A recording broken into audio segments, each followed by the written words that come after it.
Global morning, another day, another forecourt vlog. Ngayong araw, nasa Global Tandang Sora Station ako para tanungin ng mga driver kung anong kaya nilang harapin sa bawat biyahe.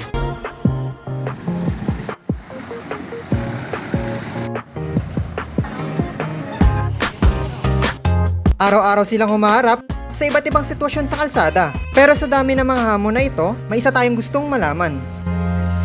Tara samahan niyo ako at tanungin natin ang mga gigiting na driver dito sa Global Tandang Sora Station. Bilang magiting at tunay na driver, ano ang kinakatakutan mo sa kalsada? Ang kinakatakutan lang mga aksidente, mga ganun. LTO, yan. Takot talaga kami dyan. Tago ka talaga kami. Wala ng boundary. May mahal ng diesel, may armature. Papagalitan ka ni amo. LTO, pag pinara ka, violation ka agad. Lahat ng violation, kakarga ka agad. Mga hold-upper, yung LTO kanina, police.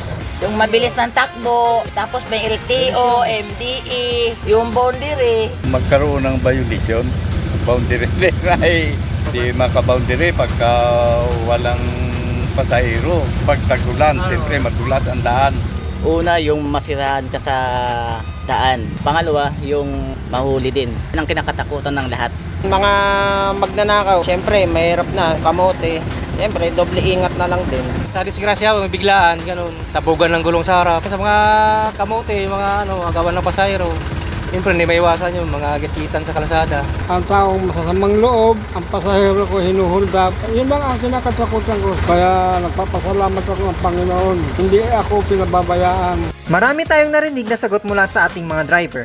Pero ikaw naman ka-global, bilang magiting at tunay na driver, ano ang mga kinakatakutan mo sa kalsada? Comment your answer below.